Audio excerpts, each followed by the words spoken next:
السلام عليكم ورحمة الله تعالى وبركاته. إن الحمد لله نحمده ونستعينه ونستغفره ونؤمن به ونتوكل عليه ونعوذ بالله من شرور أنفسنا ومن سيئات أعمالنا. من يهده الله فلا مضل له ومن يضلل فلا هادي له، أي فلن تجد له وليا مرشدا. ونشهد أن لا إله إلا الله وحده لا شريك له، هو الذي لا ضد له ولا ند له، لا مثل له ولا مثيل له، لا وزير له ولا كفيل له، لا شبه له ولا شبيه له، لا ولد له ولا والد له، وهو الواحد الفرد الصمد، لم يلد ولم يولد ولم يكن له كفوا أحد. ونشهد أن سيدنا ونبينا وبشيرنا ونذيرنا وطبيبنا وطبيب أرواحنا وحبيب ربنا محمدا عبد الله ورسوله، أرسله بالحق بشيرا ونذيرا وداعيا إلى الله بإذنه وسراجا منيرا. أما بعد، فقد قال الله تعالى في كلامه المجيد وفي فرقانه الحميد: أعوذ بالله من الشيطان الرجيم. بسم الله الرحمن الرحيم. وما أرسلناك إلا رحمة للعالمين. إن الله وملائكته يصلون على النبي يا أيها الذين آمنوا صلوا عليه وسلموا مجيد. اللهم بارك على محمد وعلى آل محمد كما باركت على إبراهيم وعلى آل إبراهيم إنك حميد مجيد. গ্রামবাসী, আপনারা সকলে কেমন আছেন? আলহামদুলিল্লাহ সুম্মা আলহামদুলিল্লাহ। আল্লাহ পাকের দরবারে লাখো কোটি শুকরিয়া যে তিনি আমাদেরকে এত সুন্দর একটি আয়োজনে তাফসীরুল কোরআন মাহফিলে এসে কিছু কথা বলা এবং শোনার তৌফিক দান করেছেন। সকলে পড়ি আলহামদুলিল্লাহ। আল্লাহ পাক কোরআনে ইরশাদ করেন, লাইন শাকারতুম লাযীদান্নাকুম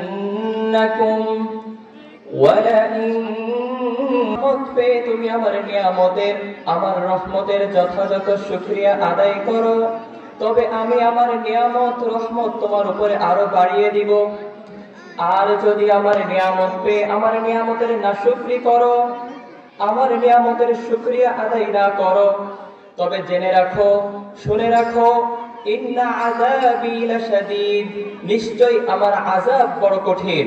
ঠিক কিনা?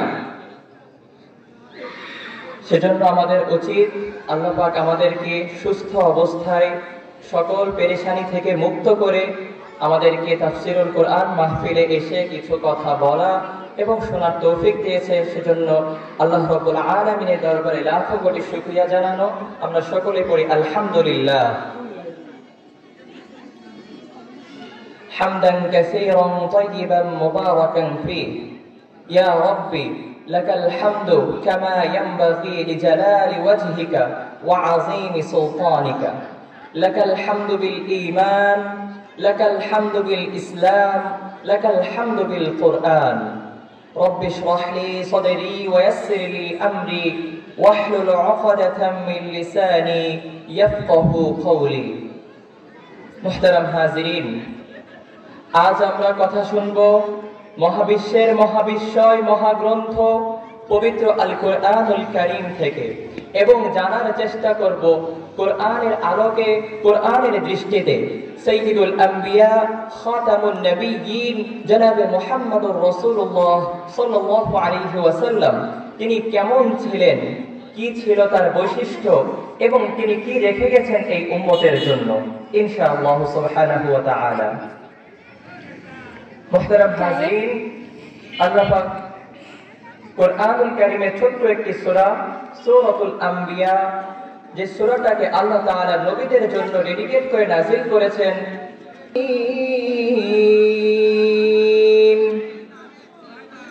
I have sent you as a mercy, as a rahmah, as a barakah for the entire universe. নবী হে, আমি আপনাকে শুধু মানব জাতির জন্য নয়, শুধু দানব জাতির জন্য নয়, শুধু জিন জাতির জন্য নয়, শুধু বস্তু জাতির জন্য নয়, বরং আমি আপনাকে কুল কায়নাতের জন্য রহমত স্বরূপ প্রেরণ করেছি। সুবহানাল্লাহ। কি মায়ের নবী, কি রহমতের নবী আমরা পেলাম, যে নবী তার উম্মতকে না নিয়ে জান্নাতে প্রবেশ করবেন না। কাল কিয়ামতের ময়দানে, বিভীষিকাময় ময়দানে, যখন সকল নবী সকল উম্মত দিশেহারা হয়ে দিক দিগান্তে ছুটতে থাকবে, সকল উম্মত হযরত আদম আলাইহিস সালাতু ওয়াস সালামের নিকট যে বলবে, হে নবী আমার জন্য সুপারিশ করো, তিনি বলবে আমি পারবো না। আজ এই বিভীষিকাময় ময়দানে আল্লাহর নিকট সুপারিশ করার মতো সাহস আমার নেই, তোমরা নূহের কাছে যাও। নূহ বলবে আমি পারবো না, তোমরা ইব্রাহিমের কাছে যাও। ইব্রাহিম বলবে আমি পারবো না, ইয়াকুবের কাছে যাও। ইয়াকুব বলবে পারবো না, মুসার কাছে যাও। মুসা বলবে আজ আমার কোনো ক্ষমতা নেই, আমি দুনিয়াতে মুসা কালিমুল্লাহ ছিলাম, কিন্তু আজ এই বিভীষিকাময় ময়দানে আমার কোনো ক্ষমতা নেই, তোমরা ঈসার কাছে যাও। তখন ঈসা বলবে তোমরা এদিক ওদিক ছুটে না ফিরে তোমরা মুহাম্মাদুর রাসূলুল্লাহ সাল্লাল্লাহু আলাইহি ওয়াসাল্লামের নিকটে যাও। হে মুসলমান, কাল কিয়ামতের ময়দানে যখন সকল নবী সকল উম্মত ইয়া নাফসি, হায় আজ আমার কি হবে, হায় আজ আমার কি হবে বলে দিক দিগন্তে ছুটতে থাকবে, ঠিক সেই মুহূর্তে আমার নবী, তোমার নবী, প্যারে নবী জনাবে মুহাম্মদুর রাসূলুল্লাহ সাল্লাল্লাহু আলাইহি ওয়াসাল্লাম মাকামে মাহমুদের মধ্যে সিজদায় লুটিয়ে চোখের পানি ছেড়ে দিয়ে আল্লাহর দরবারে বলতে থাকবে, ইয়া উম্মতি, হায় আমার উম্মতের কি হবে, হায় আমার উম্মতের কি হবে। যেই উম্মত কিনা জিনা ব্যভিচারে লিপ্ত ছিল, যেই উম্মত কিনা শীতের সকালে ফজরের নামাজ পড়তে পারেনি, যেই উম্মত কিনা অশ্লীলতায় ছয়লাভ হয়ে গিয়েছিল, সেই উম্মতের আজ কি হবে। আমি তো আমার উম্মতকে না নিয়ে জান্নাতে প্রবেশ করতে পারবো না। আল্লাহ রাসূল এই বলে জিকির করতে থাকবেন আর চোখের পানি ছেড়ে আল্লাহর নিকট ফরিয়াদ জানাতে থাকবেন। আল্লাহ পাক রব্বুল আলামিন তার হাবিবের চোখের পানি সহ্য করতে না পেরে আল্লাহ তাআলা বলবেন, হে নবী আপনি আপনার মাথা উঠান, আপনি যার জন্য সুপারিশ করবেন তাকে আমি জান্নাত দিয়ে দিব। সুবহানাল্লাহ। এখানেই শেষ নয়। আরে এই নবী তো সেই নবী যেই নবীর উম্মত হওয়ার জন্য নবীরা পর্যন্ত আল্লাহর নিকট আবেদন করেছে, ঠিক কিনা? হযরত ঈসা আলাইহিস সালাতু ওয়াস সালাম আল্লাহর নিকট ফরিয়াদ করলেন, হে আমার রব, আপনি আমাকে কেন নবী মুহাম্মদের উম্মত বানিয়ে পাঠালেন না? যেই উম্মতের এত নিয়ামত, যেই উম্মত এত ফজিলতপূর্ণ, যেই উম্মতের উপর সরাসরি আযাব নাযিল হবে না, যেই উম্মতকে না নিয়ে নবী জান্নাতে যাবে না, সেই নবীর উম্মত কেন আমাকে বানিয়ে পাঠালেন না? এই দোয়া যখন আল্লাহ ঈসা আলাইহিস সালাম আল্লাহর নিকট করলেন, আল্লাহ তাআলা তার ফরিয়াদ কবুল করে নিলেন এবং তাকে জীবিত অবস্থায় দুনিয়া থেকে আকাশে উঠিয়ে নিলেন। কিয়ামতের পূর্বে ঈসা আলাইহিস সালাম আবার আসবে এবং তিনি নবী হয়েও নবী মুহাম্মদের উম্মত হিসেবে নিজেকে স্বীকৃতি দিবে। সুবহানাল্লাহ। শুধু স্বীকৃতি দিবে তাই নয়, এবং তিনি নবী মুহাম্মদের উম্মত হিসেবেই তিনি মৃত্যুবরণ করবে। আবার হযরত আদম আলাইহিস সালাতু ওয়াস সালাম যখন জান্নাতে ছোট্ট একটি ভুল করে ফেললেন, আল্লাহ তাআলা যখন তাকে দুনিয়ায় প্রেরণ করলেন, তিনি আল্লাহর নিকট দোয়া করতে থাকলেন, বিভিন্ন দোয়া বাক্য, বিভিন্ন কালেমা দ্বারা আল্লাহর নিকট ক্ষমা চাইতে থাকলেন। একদিন যায়, 2 দিন যায়, রাত ঘনিয়ে দিন ঘনিয়ে রাত আসে, সপ্তাহ গড়িয়ে মাস গড়িয়ে বছর, আল্লাহ তাআলার নিকট সে দোয়া করতে থাকলো। এক পর্যায়ে যখন তিনি নবী মুহাম্মদের উসিলা দিয়ে আল্লাহর নিকট দোয়া করলেন, আল্লাহ সাথে সাথে তার দোয়া কবুল করে নিল। সুবহানাল্লাহ। আদি পিতা আদম যখন মুসিবতে পড়ে, মোদের নবীর উসিলাতে আল্লাহ কবুল করে। আদি পিতা আদম যখন মুসিবতে পড়ে, মোদের নবীর উসিলাতে আল্লাহ কবুল করে, ঠিক কিনা? সেই নবীর উম্মত হতে পেরে নিজেদেরকে কি সৌভাগ্যবান মনে হয়? আলহামদুলিল্লাহ, সুম্মা আলহামদুলিল্লাহ। কোনো সুপারিশ আমরা করেছিলাম না, কোনো প্রার্থনা আমরা জানিয়েছিলাম না, তবুও আল্লাহ তাআলা আমাদেরকে সেই নবীর উম্মত হওয়ার তৌফিক দান করেছেন।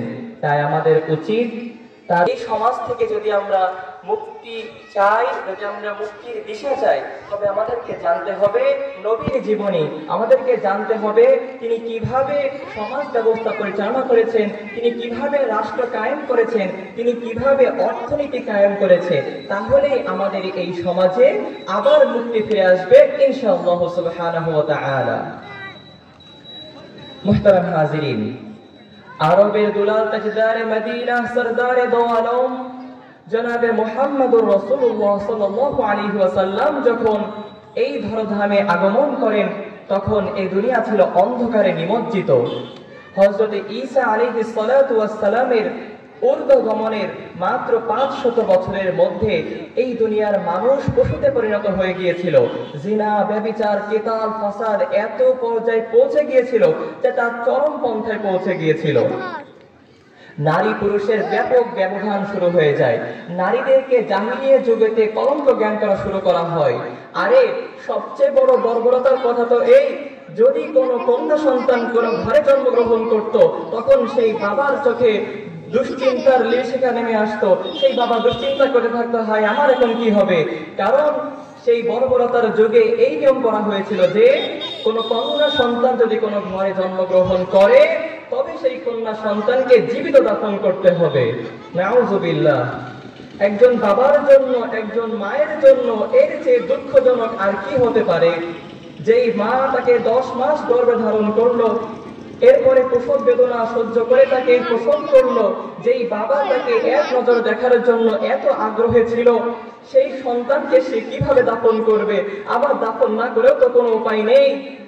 যদি সে তার সন্তানকে, কন্যা সন্তানকে জীবিত দাফন না করতো, তবে তাকে শুলে চড়ানো হতো, তবে তাকে মেরে ফেলা হতো। হাই, কি অবস্থা ছিল সেই জাহিলিয়াতের যুগে। মানুষ বলছিল, হে আমাদের রব, তুমি আমাদেরকে এই জাহিলিয়াত থেকে আমাদেরকে রক্ষা করো, আমাদেরকে এমন একজন রাহবার দাও যে আমাদেরকে মুক্তির দিশা দেবে, আমাদেরকে এমন একজন নেতা দাও যেই নেতার অধীনে থেকে আমরা মানুষ হয়ে বাঁচতে পারবো। আমরা মানুষ হয়ে বাঁচতে চাই, আমরা দিশাহীনের মতো ঘুরতে চাই না, আমরা দিক দিগন্তে ঘুরতে চাই না, আমরা মানুষ হয়ে বাঁচতে চাই। আমাদেরকে একজন রাহবার দাও। সেই ফরিয়াদ, সেই চোখের পানি আল্লাহ তাআলা কবুল করলেন এবং জাজিরাতুল আরবের মক্কাতে শ্রেষ্ঠ বংশে, কুরাইশ বংশে, মক্কার শ্রেষ্ঠ গোত্রে, বনি হাশিম গোত্রে মা আমিনার কোল আলোকিত করে বিশ্ব মানবতার দূত জনাবে মুহাম্মদুর রাসূলুল্লাহ সাল্লাল্লাহু আলাইহি ওয়াসাল্লামকে আল্লাহ তাআলা পাঠিয়ে দিলেন। সুবহানাল্লাহ। মা আমিনা রাখে তারা আমার নবী মুহাম্মদ, মা আমিনা রাখে তারা আমার নবী মুহাম্মদ। আল্লাহ তাআলার দোস্তে প্যারা, আল্লাহ তাআলার দোস্তে প্যারা আমার নবী মুহাম্মদ। মা আমিনা রাখে তারা আমার নবী মুহাম্মদ। মা আমিনা রাখে তারা আমার নবী মুহাম্মদ। এলেন তিনি আধার দেশে, আলোর কুসুম ফুটলো ঘেঁষে। এলেন তিনি আধার দেশে, আলোর কুসুম ফুটলো ঘেঁষে। অন্ধকারে আলোর দিশা,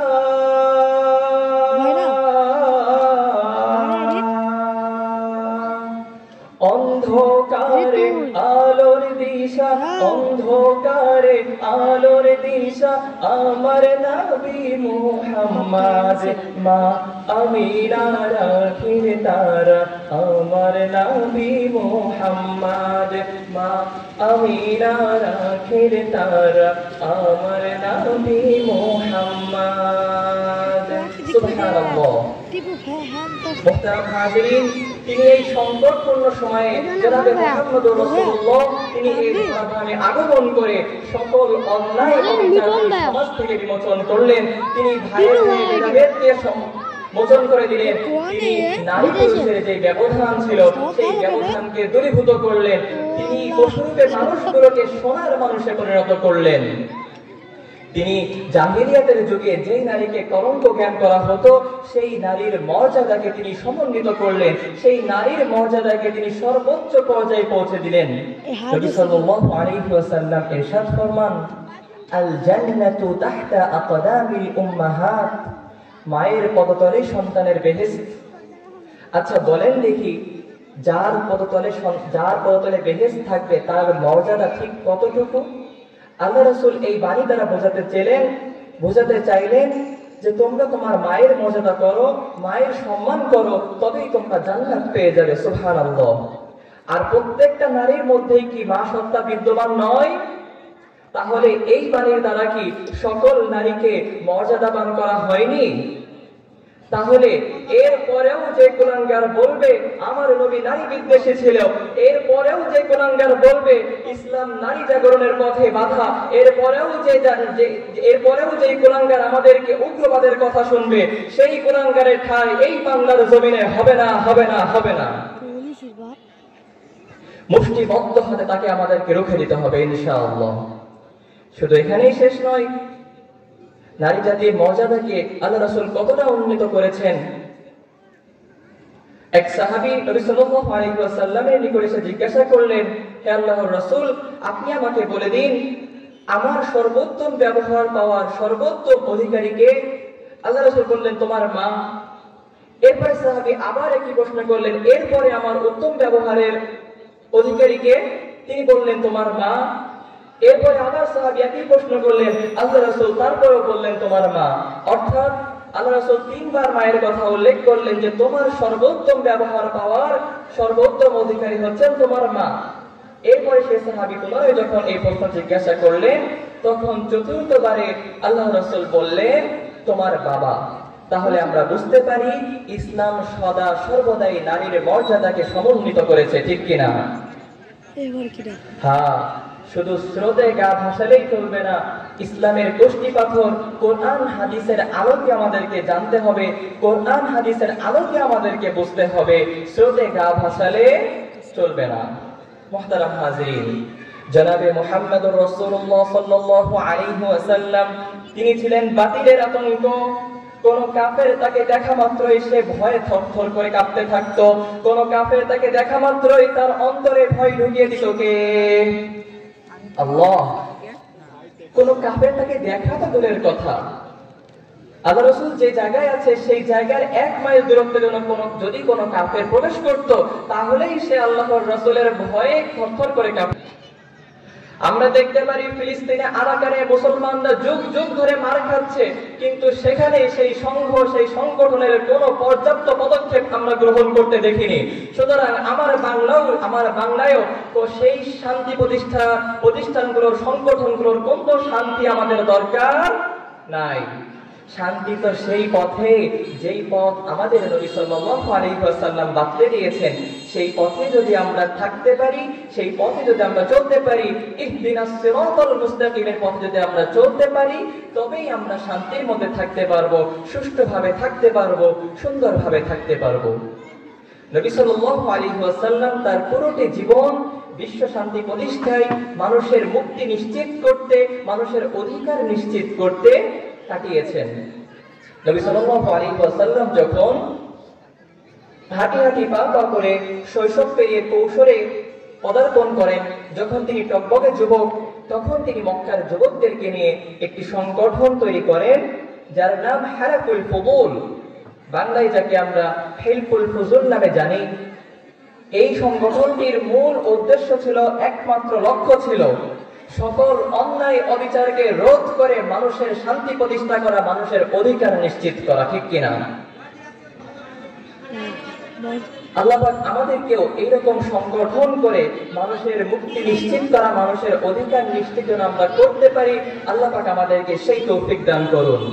এবং যারা এই শান্তি প্রতিষ্ঠায় কাজ করবে, আমরা তাদের সাথে আছি, কিন্তু যারা শান্তির নামে অশান্তি সৃষ্টি করবে, তাদের সাথে আমরা আগেও ছিলাম না, এখনো নাই, ভবিষ্যতেও থাকবো না। ঠিক কিনা? ইনশাআল্লাহ কষ্টিন কালেও তাদের সাথে আমাদের কোনো সম্পর্ক নেই। মুহতারাম হাজিরিন, আমার নবী ছিল বড় কোমল হৃদয়ের নবী, বড় নরম দিলের নবী। তিনি ছিলেন সফট হার্টেড। কোরআন লেখে বলে, فَبِمَا رَحْمَةٍ مِّنَ اللَّهِ لِنتَ لَهُمْ وَلَوْ كُنتَ فَظًّا غَلِيظَ الْقَلْبِ لَانفَضُّوا مِنْ حَوْلِكَ। আল্লাহ তাকে বলছেন, নবী হে, আপনি বড় কোমল হৃদয়ের মানুষ, আপনার হৃদয়টা বড় নরম, আপনি মানুষকে খুব ভালোবাসেন। আরে আমার নবী তো যেখানে যেত সেখানে মানুষের জমায়েত হয়ে যেত, তার মুখে কথা শুনতেই মানুষের ভালো লাগতো। তিনি এত সুস্থ ভাষী ছিলেন, যারা সাহাবীরা বলতো যে নবীজি কি কথা বললেন, কয়টা বাক্য বললেন, কয়টা শব্দ বললেন, আমরা তা গুনতে পারতাম। সুবহানাল্লাহ। তাহলে এই বৈশিষ্ট্য আমাদের অর্জন করার দরকার আছে কি নাই? আমরা সুষ্ঠু ভাষায় কথা বলবো, যেন আমাদের কথা শুধু মানুষের কর্ণকুহরে নয়, বরং হৃদয়ের কুটুরে যে আঘাত করে। ঠিক কিনা? নবী সাল্লাল্লাহু আলাইহি ওয়াসাল্লাম তিনি ছিলেন বৃদ্ধের জন্য রহমত, শিশুর জন্য রহমত, তিনি ছিলেন সকলের জন্য রহমত। আল্লাহ রাসূল ইরশাদ করেন, মান লাম ইয়ারহাম সগীরানা ওয়া ইয়ারিফ হাক্কা কাবীরিনা ফালাইসা মিন্না। যে আমাদের ছোটদেরকে স্নেহ করলো না, যে আমাদের বড়দেরকে শ্রদ্ধা করলো না, ছোটদেরকে স্নেহ এবং বড়দেরকে শ্রদ্ধা করলো না, সে আমাদের দলভুক্ত নয়। কত কঠিন কথা! তার মানে আমরা বুঝতে পারলাম, আমাদেরকে ছোটদের প্রতি স্নেহশীল হতে হবে, তাদেরকে ভালোবাসতে হবে এবং বড়দের সম্মানের প্রতি সর্বোচ্চ মর্যাদা বজায় রাখতে হবে। বড়দের সম্মানে যেন একটি কালির আঘাত না লাগে, সেই দিকে আমাদের সর্বোচ্চ খেয়াল রাখতে হবে। পারবো তো ইনশাআল্লাহ? ইনশাআল্লাহ। আল্লাহ পাক আমাদেরকে তৌফিক দান করুন।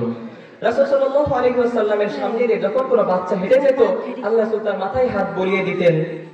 এমন কখনো হয়নি যে কোনো বাচ্চা তার সামনে দিয়ে চলে গেল আর তিনি তার মাথায় হাত বুলিয়ে দেননি। তাহলে আমরাও এরকম অনুপম চারিত্রিক বৈশিষ্ট্য আমাদের মধ্যে অর্জন করব ইনশাআল্লাহ সুবহানাহু ওয়া তাআলা। মুহতারাম হাজিরিন, কথা শুধু শুনলেই হবে না, মানতেও হবে। কারণ আমরা জানি জানার মধ্যে কামিয়াবি নয়, মানার মধ্যে কামিয়াবি। আমরা যতটুকু জানলাম, যতটুকু শিখলাম, এতটুকু যদি আমরা মানতে পারি, আমল করতে পারি, তবেই আমাদের মুক্তি ইনশাআল্লাহ নিশ্চিত হবে। আল্লাহ রাসূল ইরশাদ করেন, আখলিস দীনাকা ইয়াকফিকাল আমালুল কলিল।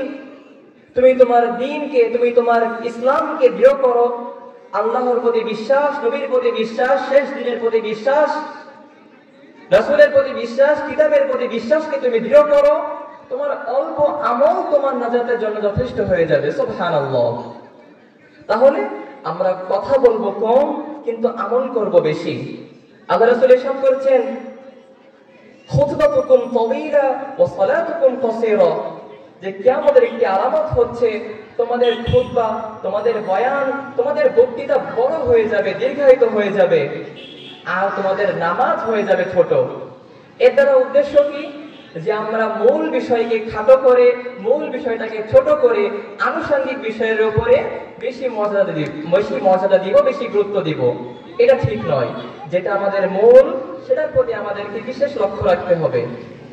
আল্লাহ রাসূল ইরশাদ করেছেন, উআতীতু জাওয়ামিউল কালিম, আমি হলাম স্বল্পভাষী, আমি অল্প কথা বলি, কিন্তু এই অল্প কথার মর্যাদা, অল্প কথার ব্যাখ্যা ব্যাপক। তাহলে আমরা কথা বলবো অল্প, কিন্তু এই কথার ব্যাপক অর্থ নিজেদের মধ্যে বহন করে তার প্রতি আমল করার চেষ্টা করব ইনশাআল্লাহ।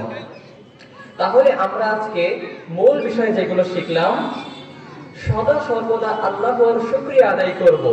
যদি আমরা আল্লাহর শুকরিয়া আদায় করি, তাহলে নিয়ামত বাড়িয়ে দিবেন কে?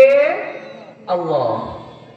এরপরে আমরা শিখলাম যে কাল কিয়ামতের বিভীষিকাময় ময়দানে যখন কোন সুপারিশকারী থাকবে না, তখন একজন মাত্র, কেবলমাত্র এক সত্তা সুপারিশ করতে পারবেন, তিনি হচ্ছে জনাবে মুহাম্মদুর রাসূলুল্লাহ সাল্লাল্লাহু আলাইহি ওয়াসাল্লাম।